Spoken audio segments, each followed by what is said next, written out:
So good afternoon, everyone in Greece, and good morning, Maxim, in West Lafayette, Indiana. We have a great pleasure to have today with us Professor Maxim Lyutikov from Purdue University. Maxim Lyutikov got his M.S. cum laude from the Moscow Engineering Physics Institute and the Kuratov Institute of Atomic Energy in the division of plasma physics. Then he continued on PhD studies at Caltech, and then he had postdoctoral positions and fellowships in the Canadian Institute for Theoretical Physics at McGill University and in British Columbia. So he traveled all areas in Canada, and since 2006 he's at Purdue University, and at the moment he's a professor in the Department of Physics and Astronomy.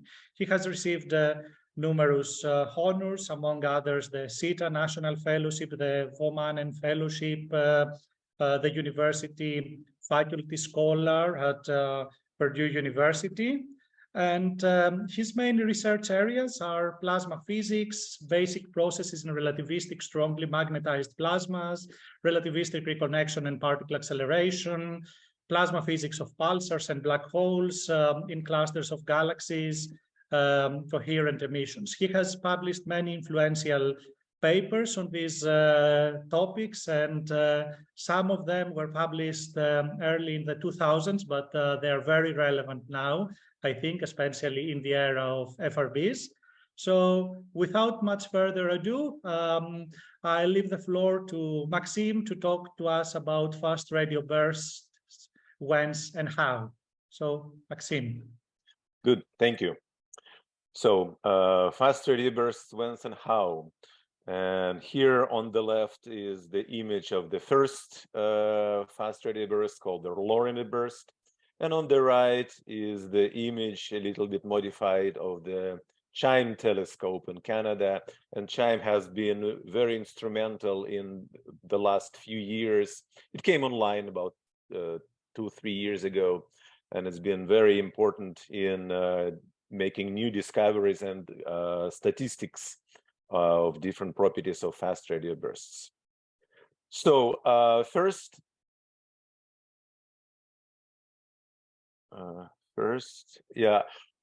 little reminder: pulsars, neutron stars, and magnetaries. So neutron stars is one of the products of stellar evolution.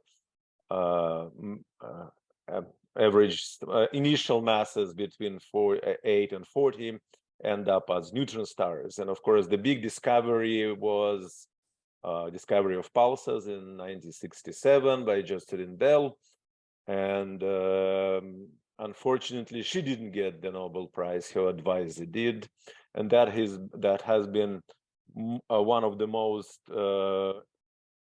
illustrious discoveries in astrophysics in the last half a century. And pulsars and neutron stars are now an important part of astrophysical research. There are gamma ray pulsars, there is now magnetaries, rotating radio transients, and now fast radio bursts. So, and of course, a picture of pulsar magnetosphere, a neutron star in the center, dipolar field lines, it's all rotating. And we still don't understand after 50 years how radio emission is generated, how high energy emission is generated. So this configuration, which looks very simple, just rotating magnetized ball, turned out to be exceptionally rich in various different physical phenomena. And over the last about 20 years, a new type of neutron stars have been discovered, which will be very relevant to us. These are called magnetaries. And these neutron stars with magnetic field exceeding quantum field. And they show themselves most interestingly through bursts and flares. And here, the image of the burst. This is X-ray burst, well, soft gamma ray burst from SGR 1900. And interestingly enough, this magnetite is located like halfway across the galaxy, but the flux of X-ray was so high that it ionized Earth ionosphere from night level to day level. And yeah, so this, and if we look more closely at the structure of this profile, the rise time was just 100 microseconds, and the peak duration was about 100 milliseconds. Okay, and then again, as I said, the peak flux was so huge that it ionized Earth ionosphere from nighttime level to daytime level. And if we zoom in on this area, then we see how ionization matches the X-ray flux. And in other case, the flux, the X-ray explosion was so bright that all the detectors were blinded except the one who was shielded by the Earth, and that detector saw reflection of X-rays from the moon. That's how powerful these things were. There are two ideas how to produce these flares. One is based on starquake, and here the total duration of 100 milliseconds is thought to be related to the shear time scale in the neutron star crusts. An alternative, which I prefer, is a solar flare paradigm. And here, the rise time of 100 microseconds is related to the Alfvén time scale over the neutron star magnetosphere. And the idea in this model is that there is a slow evolution of flux tubes that are twisted by the slow Hall currents, evolution of Hall currents in the crust. Eventually, some instability point is reached that produces kink instability and explosion. Next, fast radio bursts. So the first and important point is to recall plasma dispersion. And the photon in plasma is kind of heavy, and you can even assign a mass to it, which depends on the plasma density. And as a result, low frequency moves slower, the group velocity is slower. So then if there is a pulse produced at the source, low frequency will arrive later. And then from the observed delay, time delay, observed frequency difference, we can infer what is called dispersion measure, which is density, average density times distance to the source. Okay. And in case of the Lorentz burst, it was a serendipitous discovery. It's a 1 millisecond long burst, and we see this as it disperses through the detector, and the insert shows the dispersed profile. So it's a very narrow 1 millisecond pulse that propagates through the plasma. And then from the shape of this curve, we can infer the dispersion measure, meaning distance times distance. And you cannot get much of the dispersion measure from the galaxy, and the numbers are such that this must come from halfway across the universe, because we know average density in the galactic medium. And so this source, 1 millisecond long radio burst, came from halfway across the universe, and it was very bright. So that's really amazing. And sure, at first people were doubting this whole thing, but now it's very well established as a real phenomenon. So the timeline, so the Lorentz burst, the first detection, then it was really difficult to gather statistics, because radio telescopes have very small field of view, and it's hard to justify the telescope time if you propose just stare pointlessly into in the sky. But eventually, people were around 2013. People were able to put the rates of about 10 to the 4 per sky per day, and that's a lot.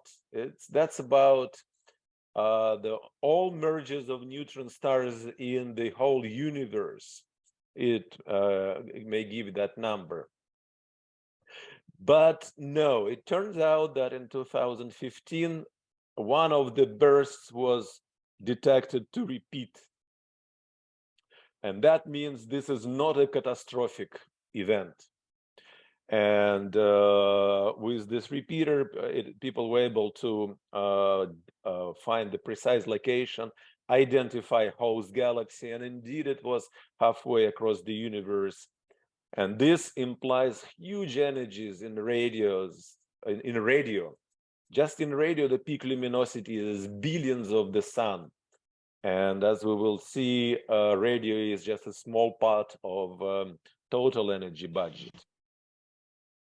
And really interesting observations, for example, now coming with CHIME, this called South Trombone, which is narrow spectral lines drifting down in frequency. And we'll discuss that a little bit later. So, and CHIME now has many repeaters, lots of interesting polarization, messy. So very hot topic. And a real breakthrough occurred in April 2020, when a weak a weak burst, which looked like a fast radio burst, came from galactic magnetar together with the X-ray burst. And you see this profile in X-rays, and I highlighted 2 radio bursts. So this identifies magnetars as kind of related to fast radio bursts.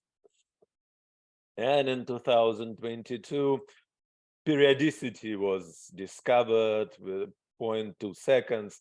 So this all taken together makes it as a very strong argument in favor of magnetaries, magnetospheres, as the origin of these fast radio bursts. So where from? I will argue it's magnetar magnetospheres. Now, the problem with interpreting radio data is radio carries very little energy. And as 2 examples, energy collected by all radio telescopes over half a century of radio astronomy is about the energy of a falling snowflake. That's how little there is. And also, our typical, well, our meaning astronomers' typical scaling, this with that, doesn't work in radio. For example, if you walk at 1 meter per second, you stop on a reaction time of 100 milliseconds, and then if you say that you convert your energy into radio, that will produce horribly bright FRB from seen from as far as the moon. Meaning you cannot compare radio with available mechanical energy. And that takes away one of the main astrophysical instrument that we look at the energetics. No, radio doesn't contribute much to the total energetics. On the other hand, the repeater produces peak luminosities at the order of 40 ergs per second, or 41, and that is, as I mentioned, up to billion times larger than the total solar luminosity. So with radio, you see, it's a bit messy. On the other hand, the total energetics are huge, and yet they are dominated by definitely by something else, by X-rays. And for another example is Crab. the Crab luminosity is typically 1/1,000,000th of its total energy loss. Sometimes it can reach 1% during giant pulses, but it's very small of the total. And that's a problem because we're losing an important clue about the nature of the source. So energetics in radio cannot constrain overall powers. You can do a little bit. All right. So there are a few arguments that, very basic arguments that imply neutron star magnetospheres.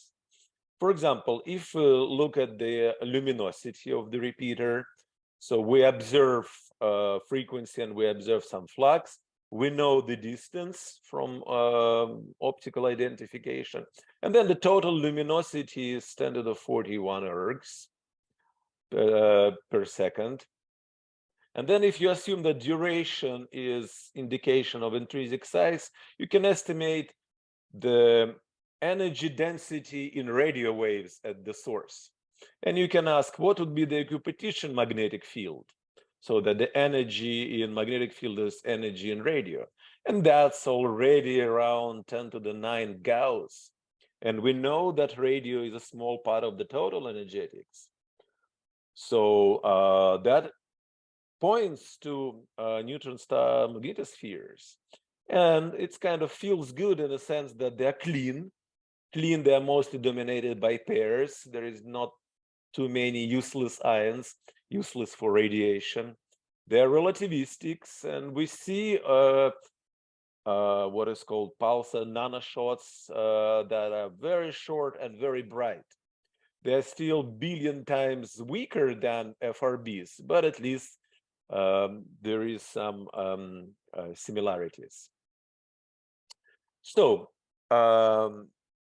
if we agree that FRBs come from neutron star magnetospheres, then two possible sources of energies could be first rotationally powered, and the analog would be that FRBs are like crab giant pulses, crab on steroids.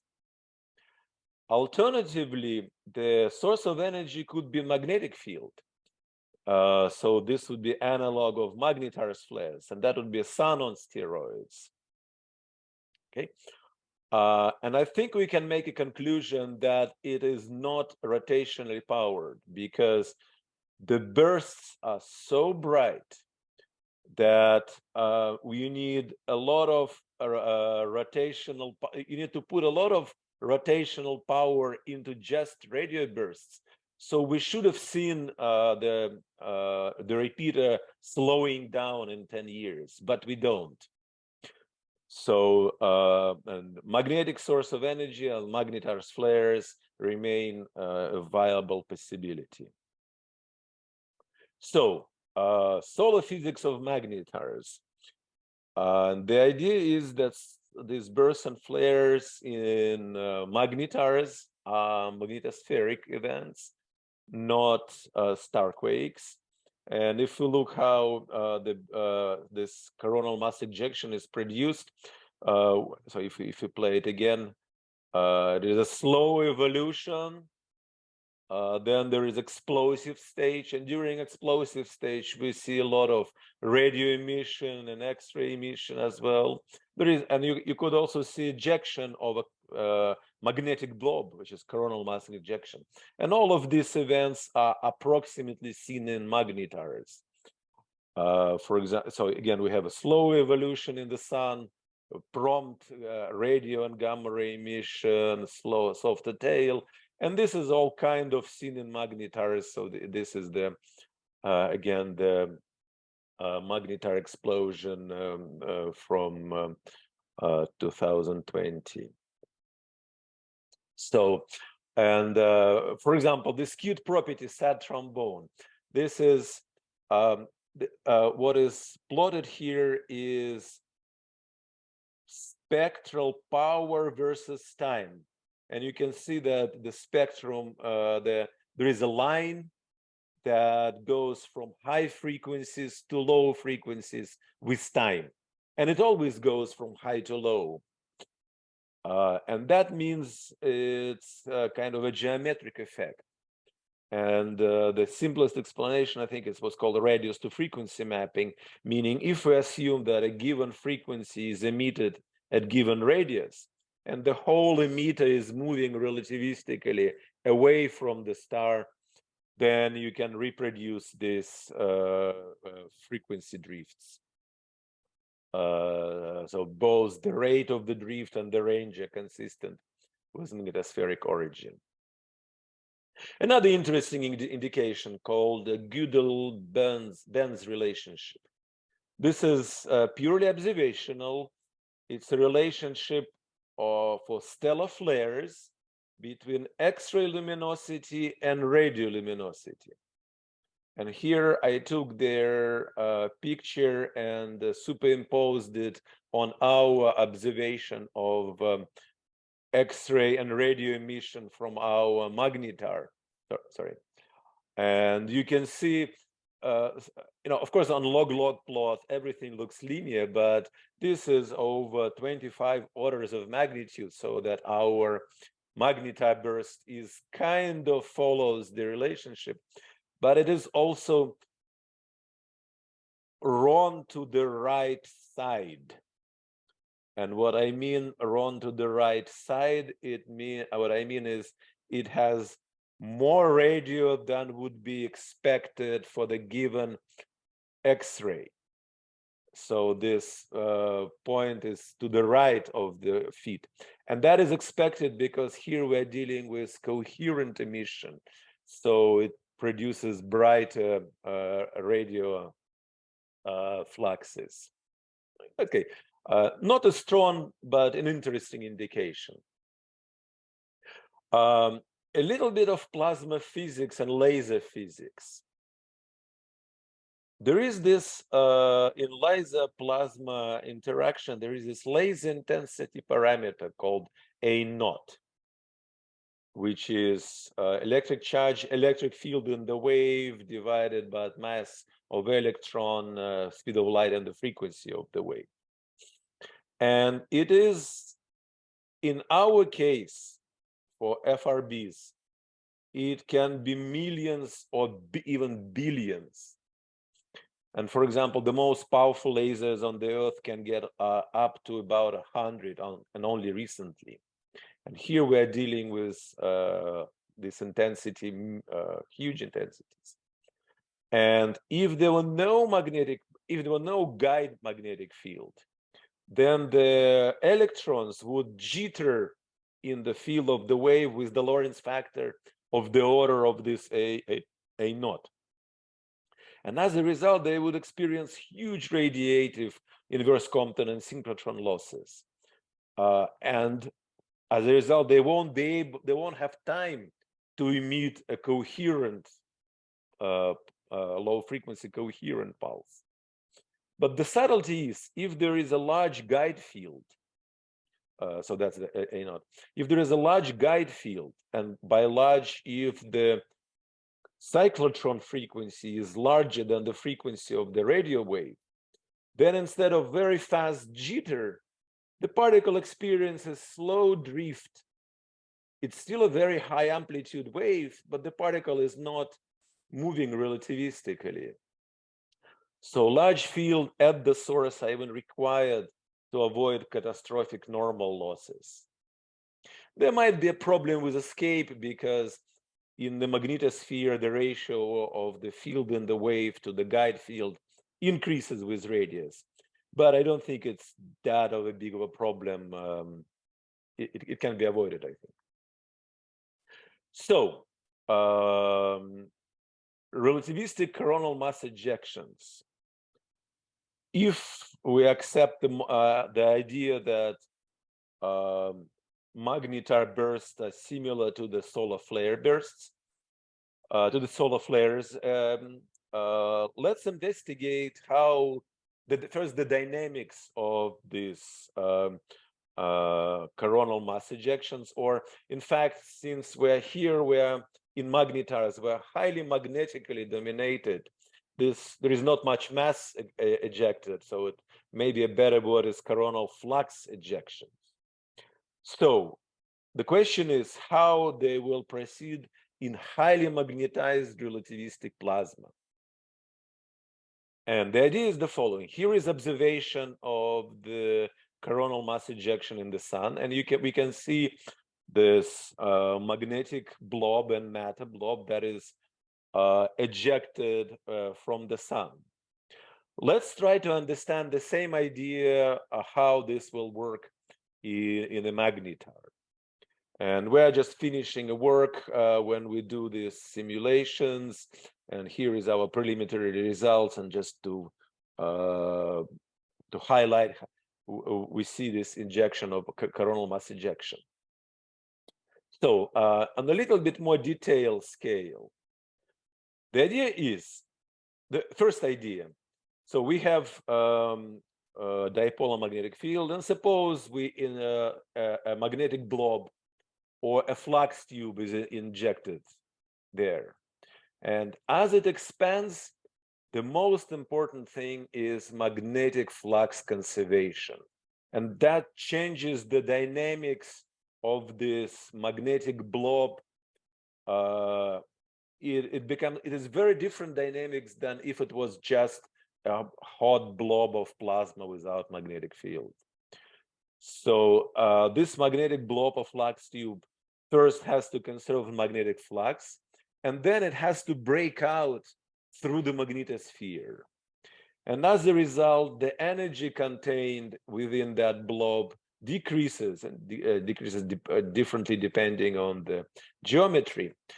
But basically, it loses a lot of injected energy as it tries to break through the magnetosphere. And if you inject more energy, it will be bigger expansion within the magnetosphere, bigger losses, and in the end, it will reach a pressure balance near the light cylinder. So these are kind of theoretical ideas to guide us, but now the simulations. First, we do with no spin, because in magnetars, the light cylinder is maybe 10,000 stellar radii. So rotation may not be that important for the dynamics of the inner part of the magnetosphere. So we take different configurations. Here, for example, a dipole, and then we shear it, the foot points of the flux tubes. And for example, here we shear near the equator in different directions. So let me show you the simulation. Let me skip. So here we're looking at a very large scales, 100 stellar radii, and we're shearing and we see clear, nice ejection of this coronal mass ejection. But let's look a little bit closer. So here is the snapshots from the previous movie. And again, we're looking at large scales, and here is our coronal mass ejection, and it clearly got disconnected as expected. But let's look at these snapshots close in. You see it, it's about 10 stellar radii, and you see how the structure of this coronal mass ejection changes very fast from being filled in to being concentrated on the surface. No, the color is the toroidal magnetic field, and that occurs very fast. And this is what we call detonation. And in our previous work, we discussed what we call a magnetic bomb. So we set up overpressurized ball of magnetic field and look at its dynamics. And depending on the parameters, the resulting magnetic bomb actually just puffs up. It's not a bomb, it just, and you see the structure remains very filled in. But in other cases, it detonates, and that it creates causally disconnected expanding structures. And I really like this plots that my postdoc made. So this is higher order magnetic bomb, and just nice configurations. And then one can also do analytical solutions to this problem. And we can find that indeed in this, if detonation occurs, most of the magnetic flux is near the surface of the magnetic shell. And that's what we indeed see in direct simulations here, the effect of magnetic detonation. Okay. So, and then we do with rotating field. So just let's look. So first we establish magnetosphere and the wind of the rotating neutron star, and then we start shearing the foot points. And you can see the Y point, that's the where the light cylinder is.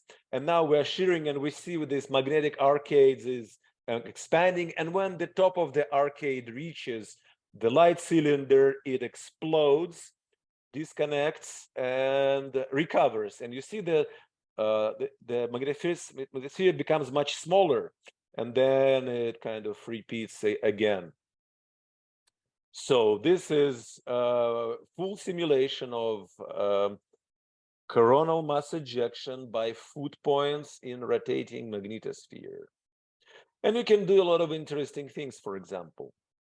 For example, here we're looking at more complicated structure. It's dipole plus quadrupole. And we do shearing at two different points. One, we shear deep in, and that's the top. And you see that we observe generation of this coronal mass ejection, rare but powerful coronal mass ejections. On the other hand, if we shear the field lines that go out, far out, there is very few, and there are basically small little ones, many small little ones.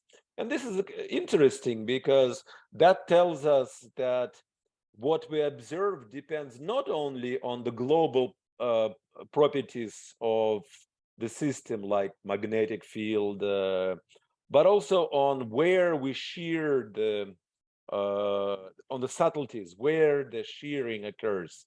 And that may explain why in some cases we observe rare and powerful explosions, while sometimes we see frequent and weak. And another interesting moment here, we call it the cold turkey. So you would think that a powerful explosion generated a lot of, with a lot of energy, you would think that it will do something really horrible to the surrounding wind. But no, here is our ejected coronal mass ejection, ejected flux tube. But if we look at the picture of the Lorentz factor, you barely see it. And what happens, it's the cold turkey. It's our coronal mass ejection is just frozen in the wind and is just advected with the wind, not doing much. And so the semi quickly comes in force balance with the wind, and it's a pure effect of magnetic dominance. You won't see this for fluid explosions.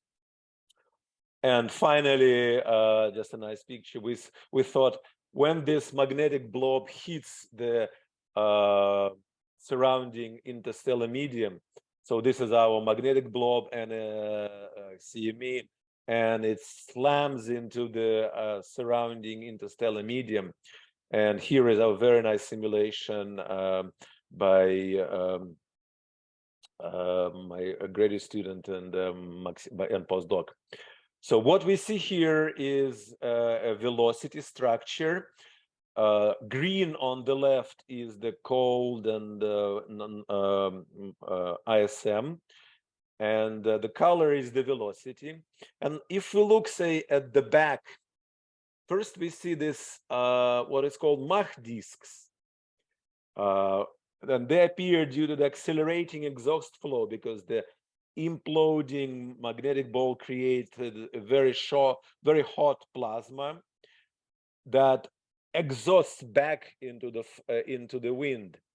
And that's very similar to the Mach disks that are seen at the exhaust nozzles at low-flying aircrafts.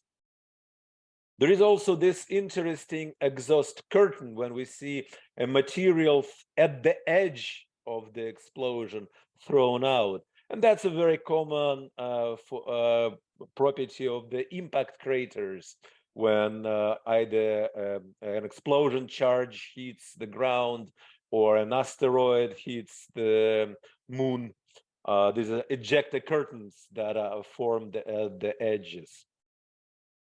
And again, this is a nice simulation of pure magnetic ball hitting the interstellar medium. So this was the general dynamics ideas. Now, how to really make an FRB.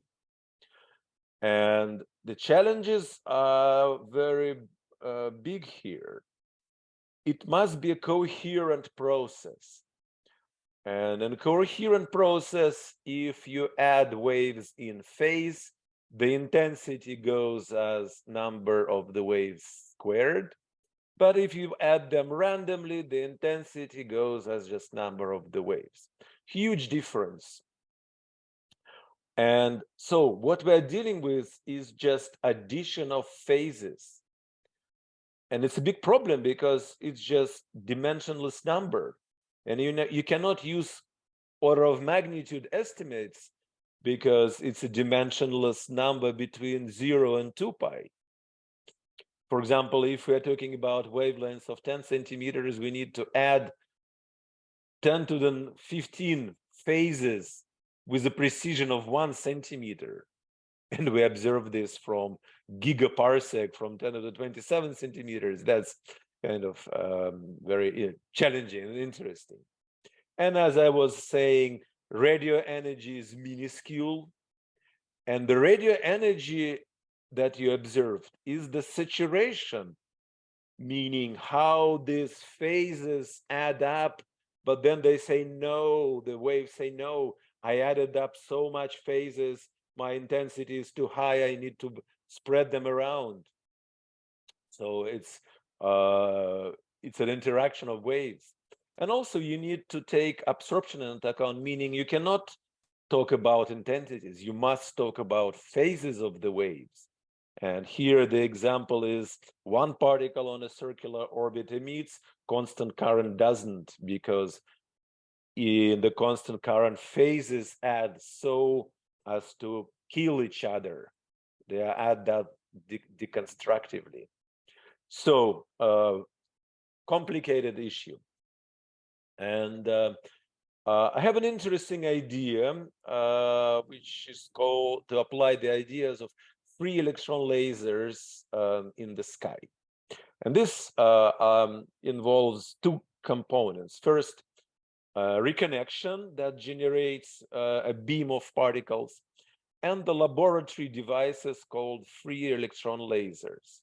And free electron lasers, they work in X-rays.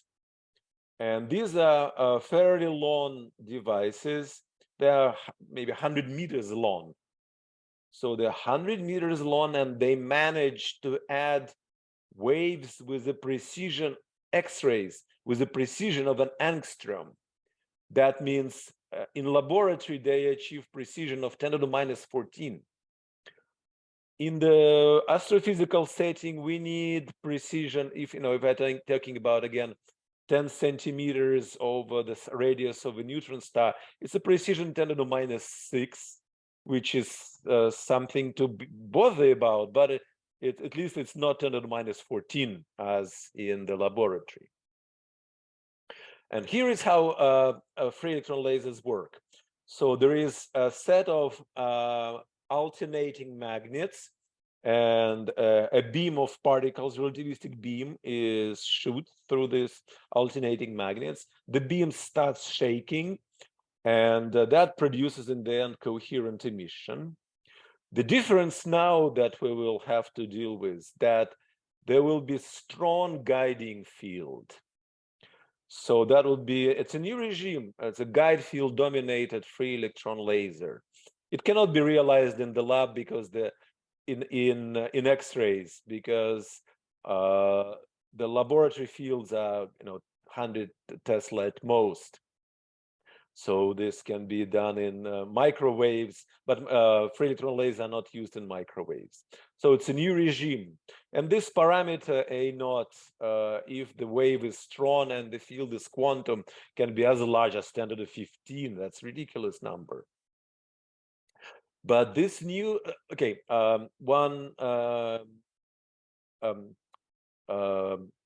few more words. So about this idea. The idea is you have magnetosphere, and there are some Alfvén waves, and these Alfvén waves can be either excited by some two-stream instability, or just magnetosphere shakes, and and we shoot a reconnection beam of particles. And then what happens here is how free electron lasers work. So in the frame of this beam, there is this electromagnetic wiggler that propagates to the left. And it shakes these particles, and particles emit spontaneously. And they emit including spontaneously to the right. And as a result, in the beam frame, there are two waves propagating counter to each other. And these two counter propagating waves give you a standing wave in the beam frame. In standing wave in the beam frame, the energy density at the nodes is smaller than the energy density at the humps, and the particles are pushed by what is called ponderomotive force. And that creates bunches, and then the wiggler shakes these bunches. So that's the idea of a free electron laser. But again, in our case, it's a new regime of magnetically dominated.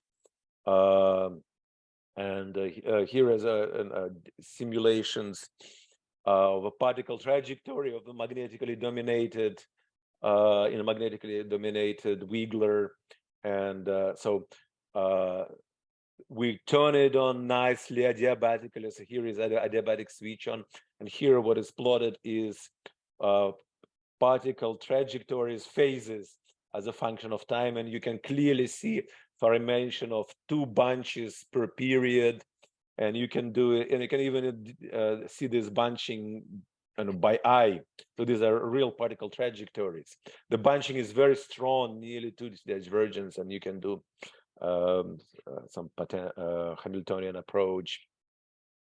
So this looks very nice, and we are in the process of doing peak simulations with Luisa Silva group, and the results are so nice that I'm ready to show them. For example, so these are now peak simulations, real, particle in cell. There is a harmonic wiggler, and they see density bunches, they see explosive growth. The instability is slowed by the large magnetic field, but not very much. And the spectrum for the linear wiggler matches. So on the left is the theory, on the right is simulations. Very nice. And then what they did, they varied the spectrum of the wigglers, gave it a little bit of a spread, so not a harmonic, and it still works. And the velocity spread of the beam, and the velocity spread, it still works. And yeah, so it's looks very promising. Yeah. So, and okay. And there is a lot of non-origin applications of fast red bursts. Non-origins, I mean, not what FRBs, but how they can be used to probe large-scale structure of the universe. Because what we have here is a beacon, radio beacon, that propagates through halfway across the universe. So first, with identification of the repeater, we kind of checked that, yes, the average density of the universe is indeed what we expect from cosmological models. Then at the next level, we can start looking for the fluctuations of this dispersion measure. For example, if the line of sight passes through close to a galaxy or galaxy clusters which has high density of plasma, that will introduce fluctuations in the dispersion measure. And you can use observations to probe these fluctuations of dispersion measure in large-scale structure. Scattering, you can probe the plasma in the plasma turbulence, both in the well, you can at least try to probe the plasma turbulence in the interstellar medium, plasma lensing. Lots of interesting complicated issues with Faraday rotation and Cotton-Moulton effect. So lots of interesting, well, exciting applications. So in conclusion, the simplest explanation of a B is a star of a mass of a sun compacted to 10 kilometers, like big nucleus, spinning at sub-second periods, quantum magnetic fields of 10 to the 10 Tesla, highly magnetically dominated magnetosphere where the energy density of magnetic field is larger than rest mass energy density, relativistic beams of particles at Lorentz factors of hundreds and maybe thousands, magnetic reconnection, and maybe even laboratory devices like free electron lasers. Well, let me conclude here and take questions.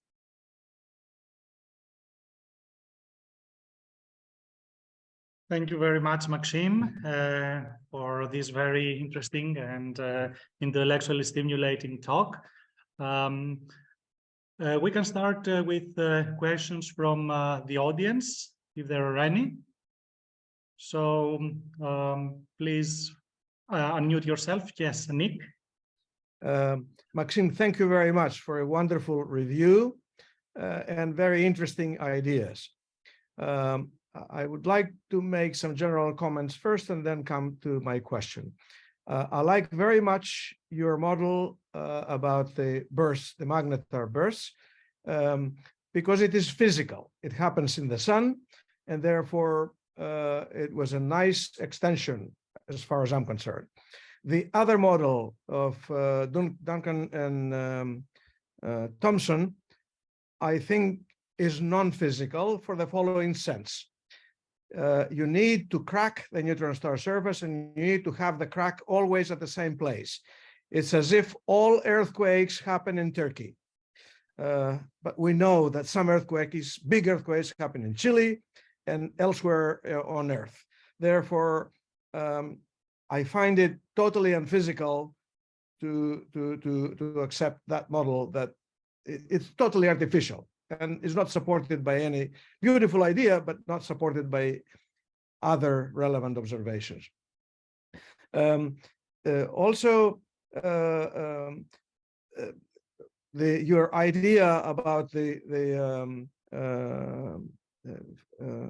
fast radio bursts as being radiation similar to the free electron laser, I find it also very, very interesting.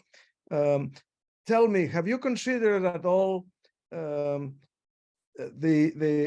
cyclotron maser? You need coherent radiation. What if it is cyclotron maser? And we know that these beasts exist. Yes. So this idea of free electron laser in a guide field dominated regime, it is very close to what is called CARM,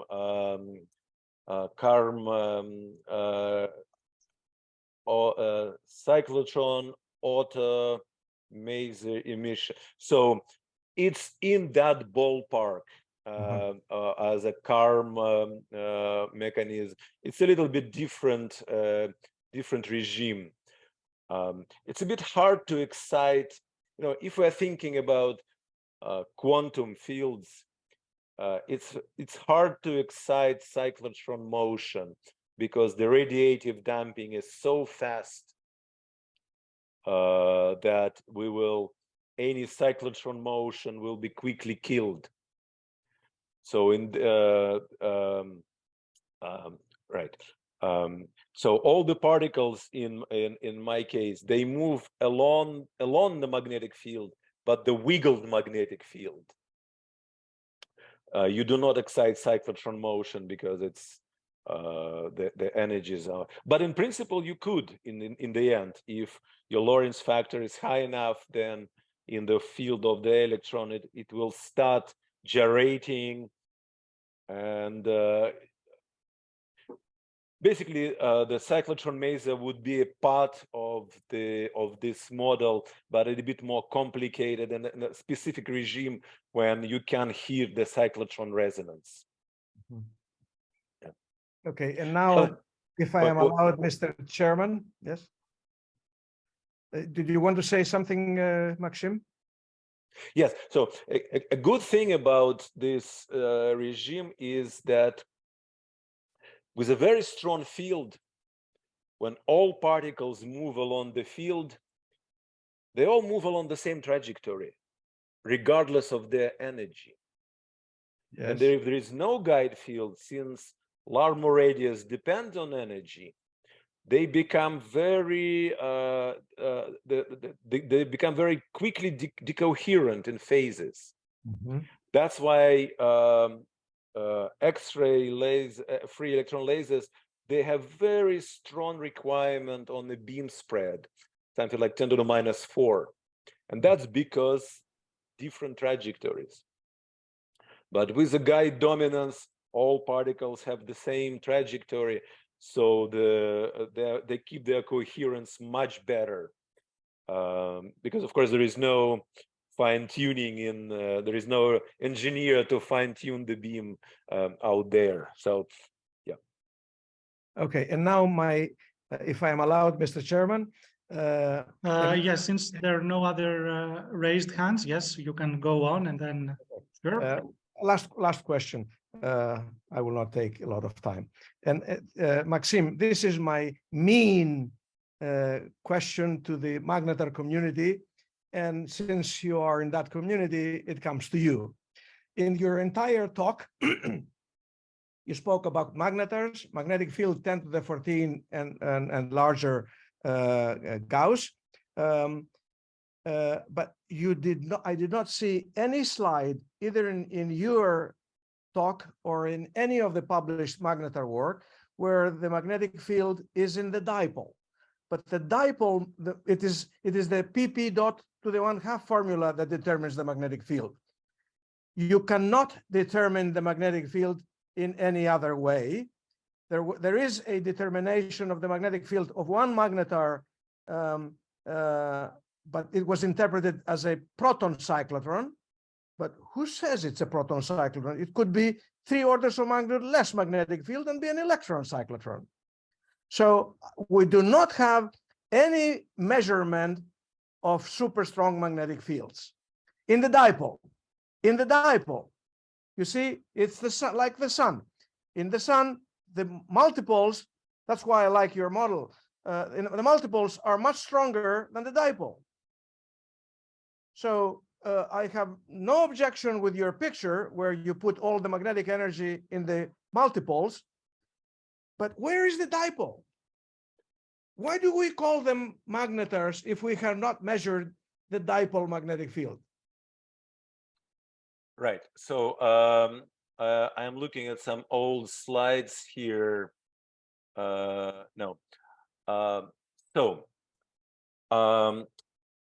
In terms of measuring magnetic field in the dipole magnetic field. Yes. So there are 2 arguments there. Well, not necessarily in terms of measuring magnetic field. So we see X-ray emission, and we see bursts from these magnetars. And just X-ray bursts add up to already, you have to confine those bursts. Because we see a tail, and that's kind of trapped plasma. You have to confine that trapped plasma. You know how much energy in that trapped plasma is. You need to confine that trapped plasma, and that already gives us nearly quantum fields. Correct, but not in dipole. Not in dipole, yes. And importantly, so here is what it's from my own. So it's not in dipole. And what I'm trying to argue in this case is the following.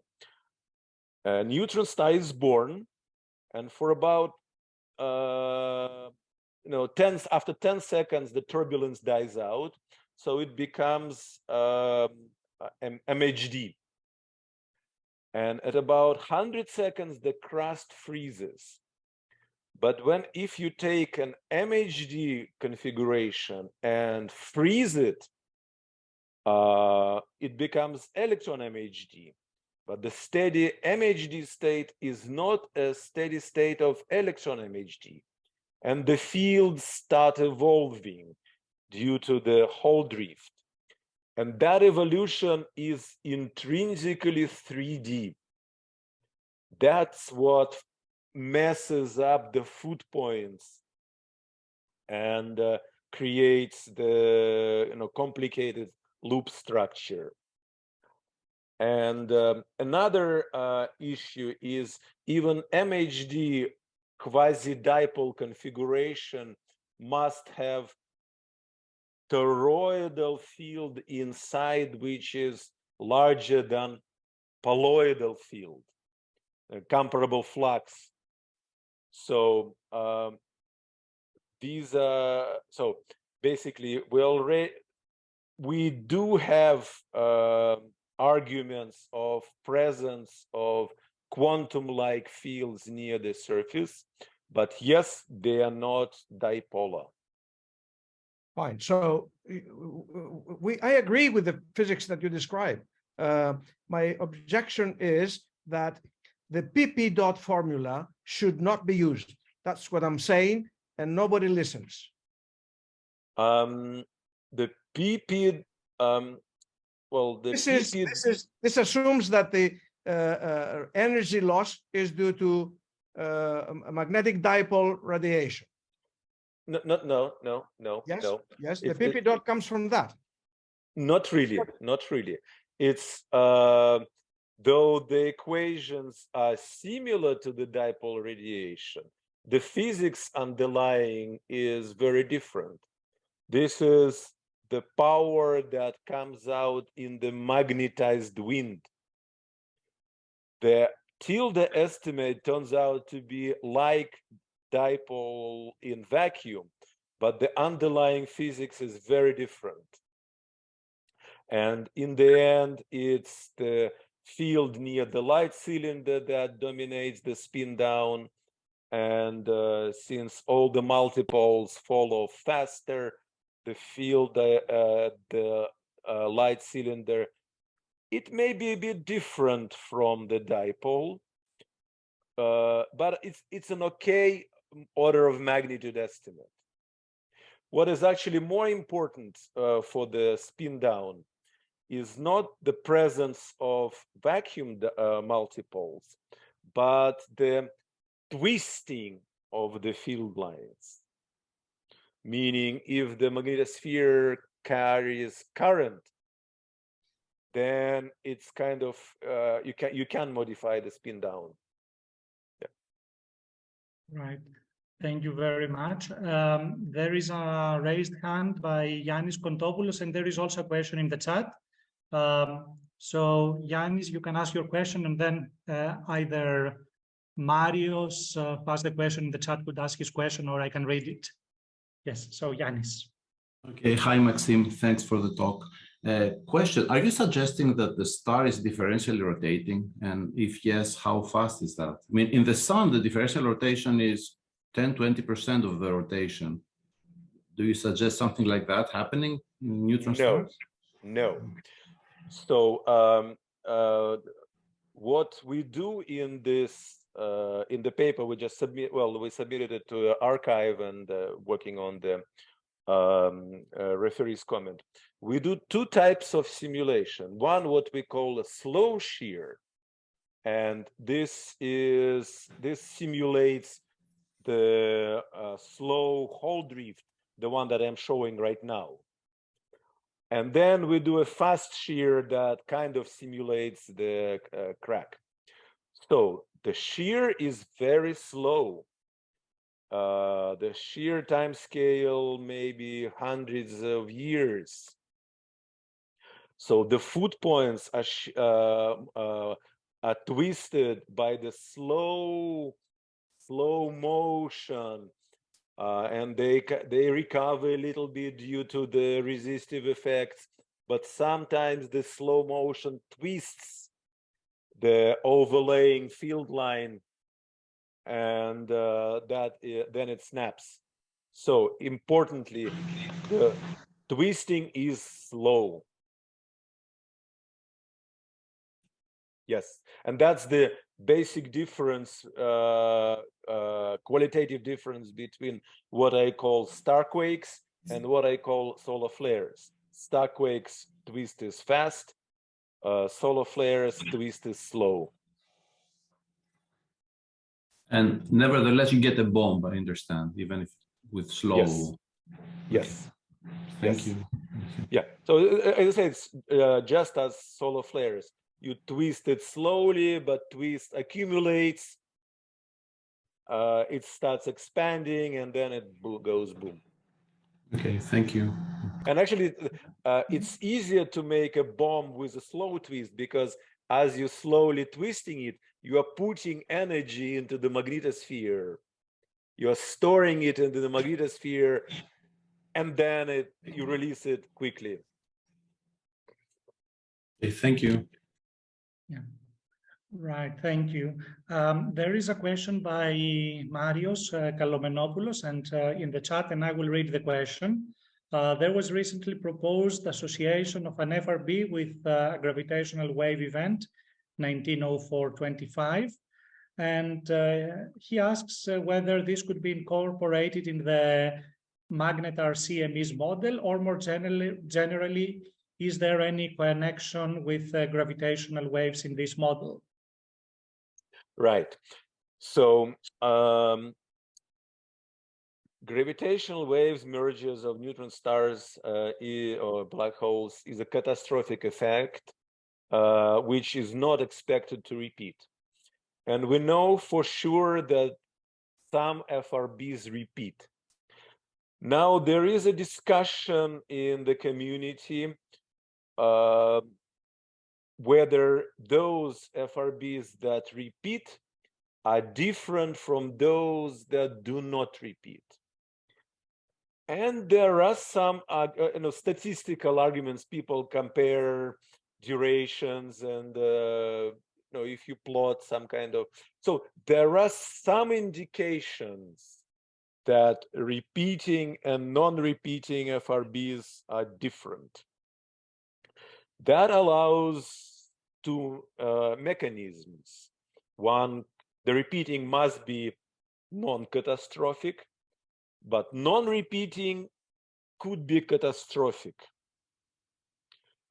In my view, the separation, the observational arguments in favor of two classes of FRBs are not sufficiently strong enough to establish, like with supernova type 1a and the rest. They look kind of similar, but actually very physically different. In case of FRBs, we are not at that stage. There are some indications, but in my view, it's not solid proof. But yes, there can be a special class of FRBs that are related to catastrophic events. Right, thank you. I don't know if there are any other questions in the audience. So I would like to ask one question if there are no other questions. It's in the context of the catastrophic events. So I was wondering if you think that the unipolar inductor model could work there prior to the merger. So would let's say if this is the central engine, would the mechanisms that we impose later for the radiation work using this different central engine, or we need also a different radiative mechanism?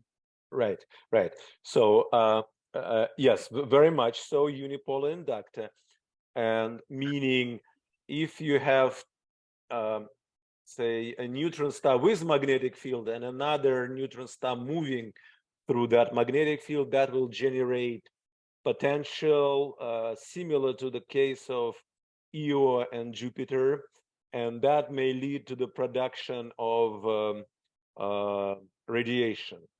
Another possibility is if both are magnetized and they rotate and also spin around each other. So then the two magnetospheres could be connected. And then at some points, the spins and rotation may lead to some kind of interesting quasi-steady configurations where you will be able to put energy into the magnetic field lines that may snap in a somewhat similar way. Yes, there is, and I invested quite a few ideas in this. So I am really looking forward to observations of precursors, of merges, of neutron star merges, and especially radio precursors. They should come maybe they should originate 10 milliseconds before the merger, but because of the delay, they may arrive 10 or 100 seconds after the X-ray or the gravitational signal. So yes, this would be really exciting. All right, thank you very much. Since there are no other questions, we can thank our speaker again. Thank you very much, Maxim. Thank you. Thank you for the invitation. Yes. Yeah, you're very welcome. And we will have our next colloquium in early May, and it will be announced by the Hellenic Astronomical Society newsletter.